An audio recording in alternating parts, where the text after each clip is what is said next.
Well, all of the above. I call myself all of those things. As a matter of fact, I'm a Muslim. I'm a believing Muslim. I spent all my life in England, so I'm British. My nationality is British. Britain is part of Europe, therefore I'm a European as well. And I was born in Pakistan, so I'm also a British Asian, right? So I have all these identities. And I think that's what makes me who I am. It is important in contemporary times not just to have multiple identities, but to actually embrace them and then use them to the best of your advantage. So in circumstances, for example, where it suits me to promote my British identity, I am British, right? But when it suits me to promote my Muslim identity, I am Muslim in that sense. And I'm very happy with my multiple selves. The problem is that Muslims in general find it difficult to embrace multiple selves. They want to define their religion in a very absolutist sense, and they say, I am Muslim and nothing else. Actually, you can't be nothing else. You have to be a number of different things. If you are just Muslim and nothing else, then you live in some sort of a very strange world where which does not interact with the globe, the planet as a whole, with other communities and other cultures. So multiple identities are important. They are essential in the kind of world we find ourselves in the natural outcome of the world that we have. And it is important for us as Muslims to embrace multiple identities.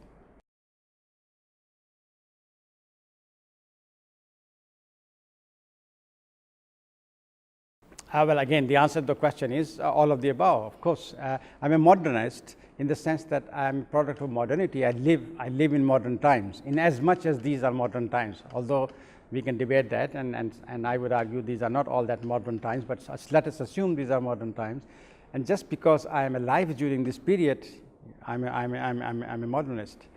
But I'm also a traditionalist in the sense that I believe that tradition and history gives me my sense of identity, a sense of belonging in that sense. But I'm neither a modernist full stop, nor I'm a traditionalist full stop. I am both these things, and I take the best of both worlds. So let's, for example, look at tradition. Not everything in tradition is good. We know that many aspects of Muslim tradition are pretty deadly. Let's be honest. I mean, over treatment of women, for example, over notion of blasphemy, over treatment of others as a whole, whether they are internal others to our community or external others. These are all traditionally constructed, and they need to be changed. But then there are lots of part of traditions which are very, very important, and they are life enhancing, in a sense. The tradition of community that we have, or rituals that bring us together, right, as a community to come together, to worship together, to join hands in remembering God. There are aspects of tradition that are life enhancing. Similarly, there's a great deal in modernity that is very important, but a lot of modernity is also quite deathly, right? So we need to get away from that, and we need to be critical, so that we can engage with our tradition critically and we can engage with modernity critically. We cannot blindly accept both in totality in that sense. So I think it is very, very important for us to be critical in general, and being critical in everyday life means making informed, enlightened decisions. And in many aspects of contemporary life, we come across kind of issues which we need to make a decision on, and sometimes these issues are shaped in a particular way either by tradition or by modernity. And if we just accept them blindly, right, then we do ourselves damage, our community damage. So thinking critically is very, very important. We have to engage with the world outside critically. We have to engage with ourselves and our community critically. And only by doing that can we actually make informed and enlightened decisions.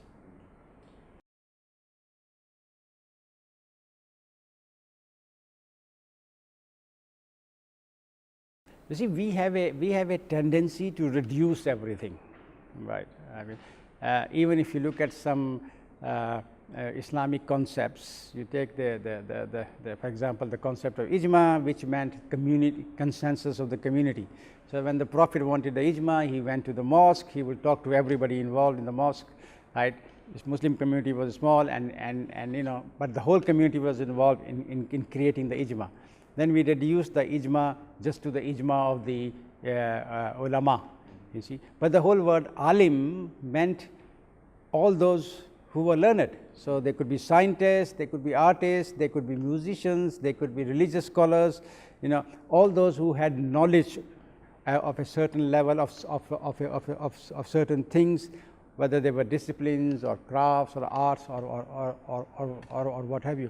But we reduced that to simply religious knowledge in that sense. So we have a tendency to reduce things. Similarly, we have reduced Islam, which is an incredible kind of, you know, worldview into kind of small boxes. So either we think of Islam just as faith that is only relevant for the mosque, or we think of Islam, you know, just as a religion with a sets of belief and a sets of do's and don'ts. But of course, Islam is also a culture, and Islam is also a history. You know, in fact, a great deal of Islam is socially constructed in history. If we leave history out, we reduce Islam, because this history tells us how Muslims themselves understood Islam and practice it. So Islam is also history. It's also tradition, right? And when you put all these things together, then it also becomes a worldview. It's a way of looking and shaping the world. And this is, in fact, takes me back to what we were saying earlier on, that the Muslims have to be critical. If Islam is a worldview and it's a way of kind of interacting and shaping the world, then you have to be critical. Only through criticism and critical engagement can you shape the world and really engage with it.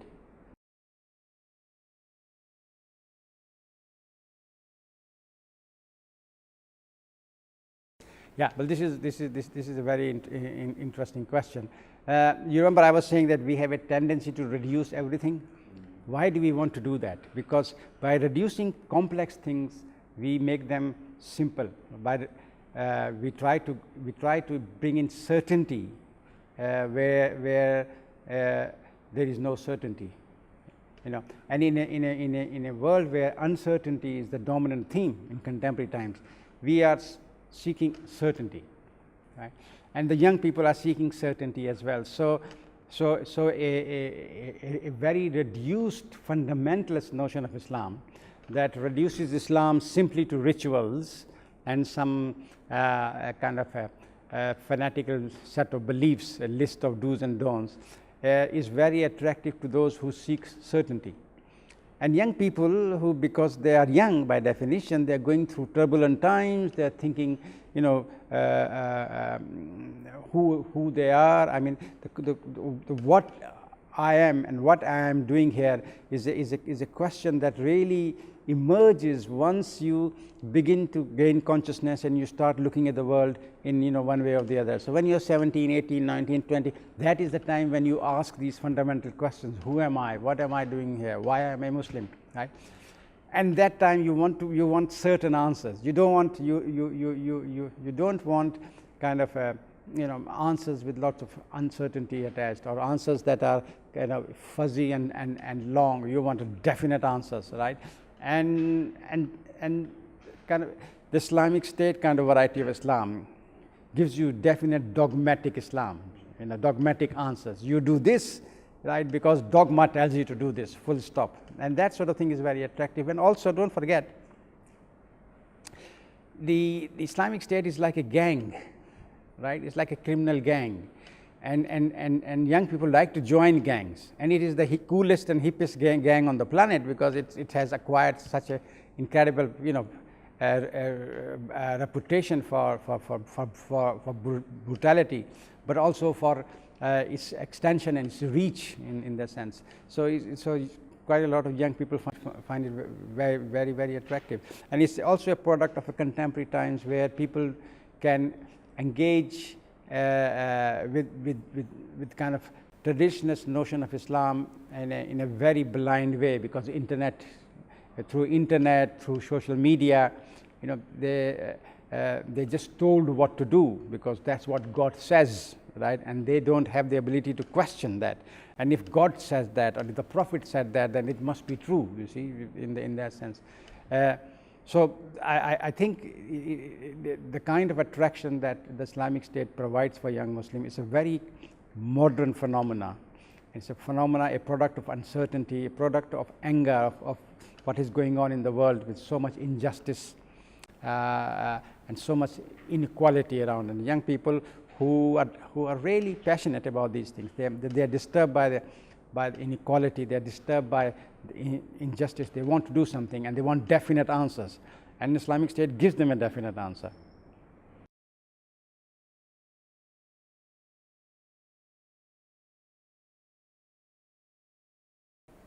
The real problem is that Muslims have become dogmatic people, right?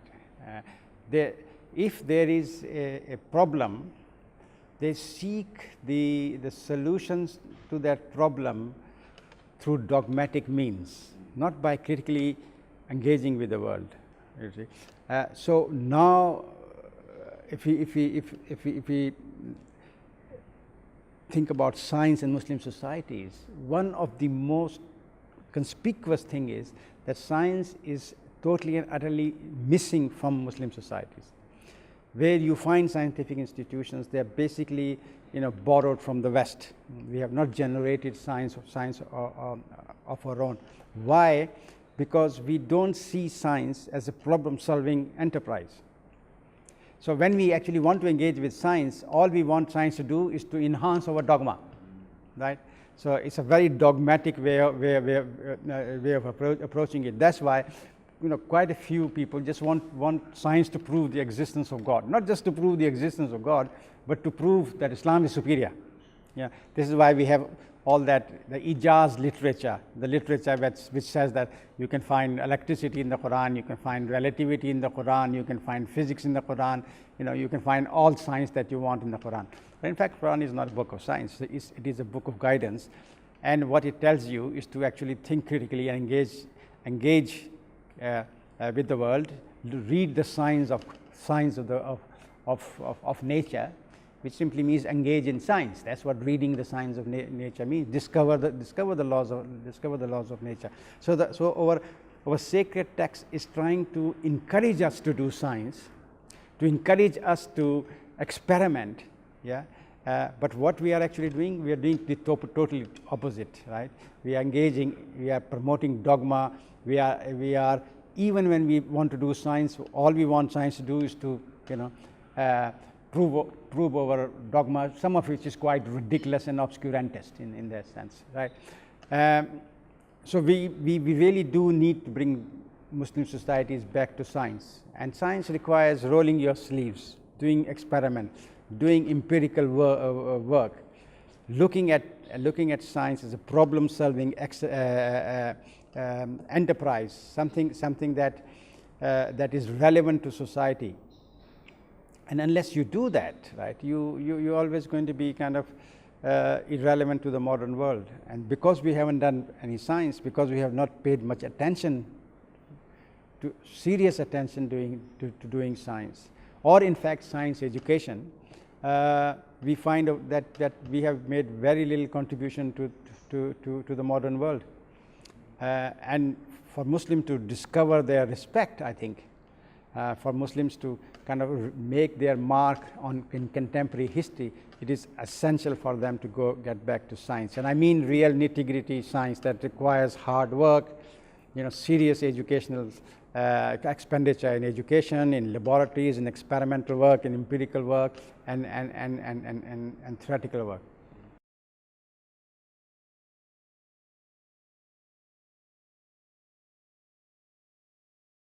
It is quite interesting. Actually, the question is a bit problematic for me, but let me just tackle the first part of the problem.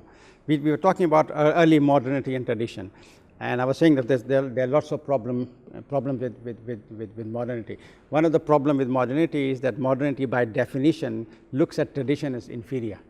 It essentially kind of demonizes the things that are not modern. So, for example, hikmat, which is great Islamic medicine, right, is regarded as irrelevant in relation to modern medicine, right? Even though modern medicine actually emerges from hikmat, right? Before there was modern medicine, there was hikmat, right? And it was solving our medical problems. So there are certain problems with modernity, and a lot of people perceive there was a crisis with modernity. And so if modernity, for example, demonized other cultures, the function of postmodernism was to provide voice and space for other cultures.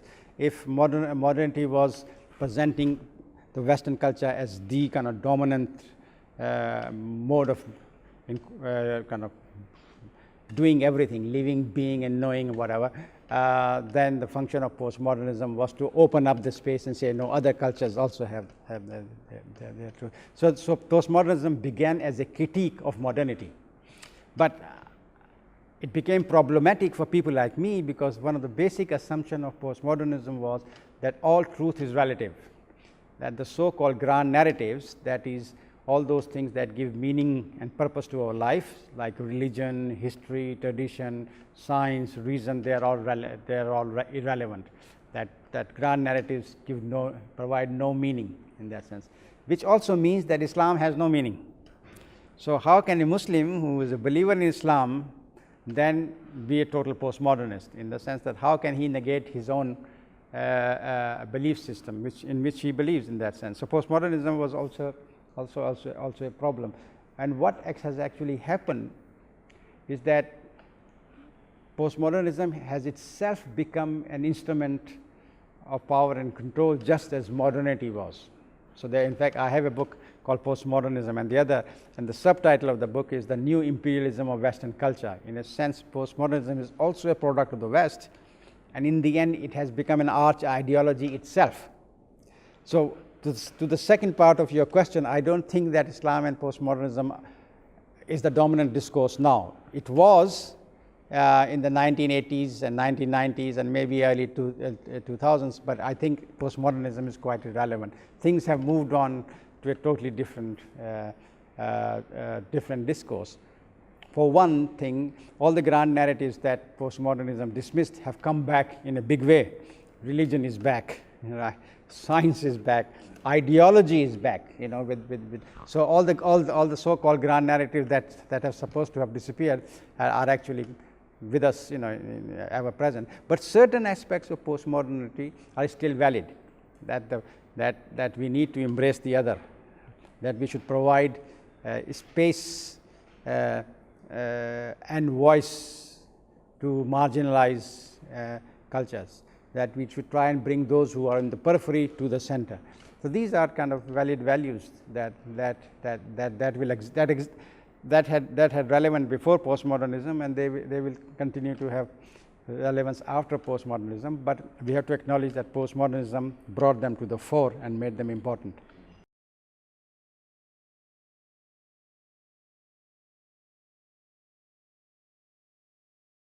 Well, since I don't claim to be a postmodernist, I'm probably not the best person to answer that question. I mean, interpretation, you see, any sacred text that is both sacred and is eternal is open to interpretation. and since it's eternal, it's open to many, many interpretations, and the interpretations will change from epoch to epoch, right? So interpretations of modernists, may be kind of more grounded in certain kind of what we may call what they perceived as essential Islam, and those who were postmodernists, they interpreted the Quran in a bit more open way, and did not emphasize the essentials or shied away from saying there was an essence here, and so on and so forth. But I think these are kind of irrelevant in the sense that interpretation is a function of the time you are living in. Whatever time you are living in, the issues of that time, the discourses of that time, of that period, will bear in the interpretation you bring, right? So, for example, I argue that we are living in post-normal times, where all that we thought was normal, it has become irrelevant, including modernity and postmodernism, right? So, the kind of interpretation that I'm going to bring to the Quran will bring that discourse, the discourse of post-normality, with uncertainty, ignorance, chaotic behavior, complexity as part of the whole thing, in a sense. So I will kind of put a new layer of new layer of interpretation. I think what is important is that we should be open to different interpretations of the Quran, provided they are logically consistent and provided they are truthful to the text itself. And we should acknowledge the fact that there are different interpretations, and that's something for us to celebrate and not to fear. If there are different Muslim communities, it is not surprising there are different interpretations of Islam.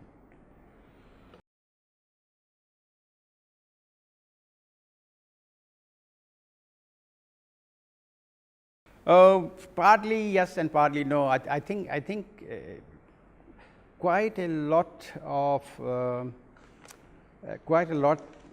can be said about the fact that the Muslims still suffer from a colonial mentality.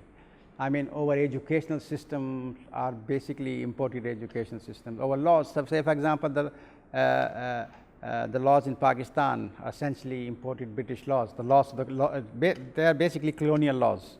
So, for example, the law of blasphemy in Pakistan was not introduced by Muslims; it was introduced by the British.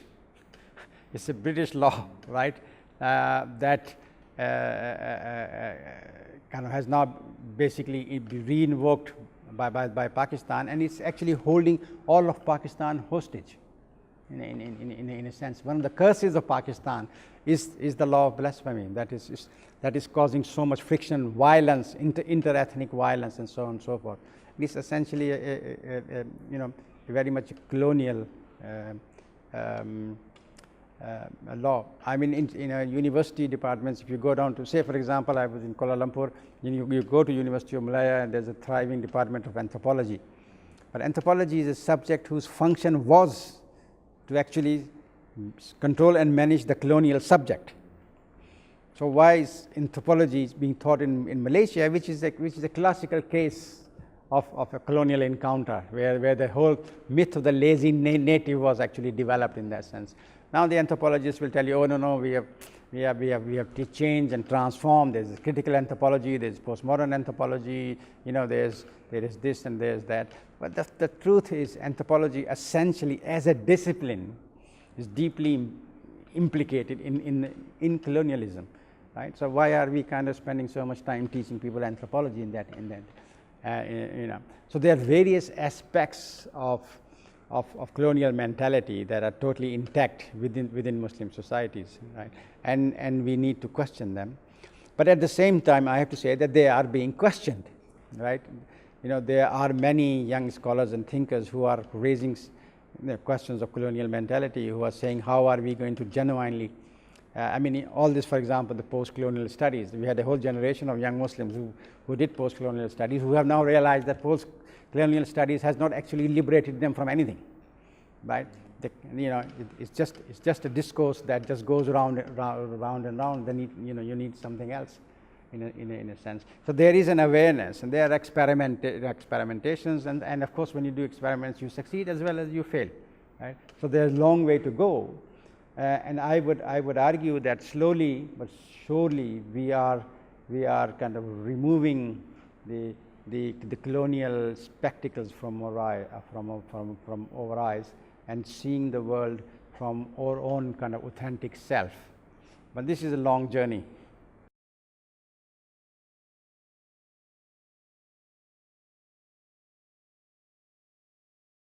This is a very interesting question, and it's a question that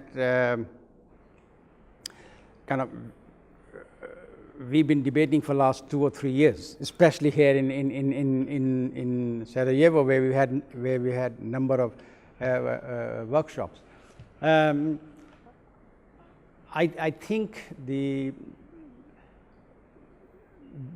it is important for Balkans to realize that the world has changed, right? That complexity and contradictions have become the norm, right?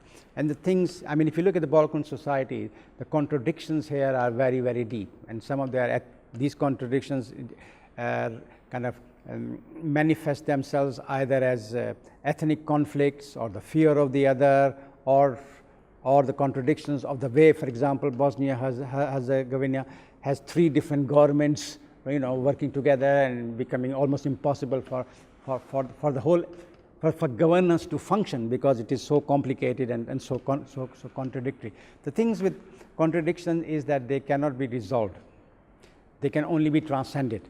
Therefore, you need to develop mechanism for transcending them. The thing with complexity is that complex problems cannot be solved by simple means. Complex problems need complex solutions, right? So we need to bring the complexity here. So in many respects, the Balkans is an ideal ground to actually kind of see how we can use post-normal theory to resolve some of the dilemmas and the fissures in society, in a sense. But it's a journey again that we have just begun, and it is not going to be easy. It is not going to be easy in that sense.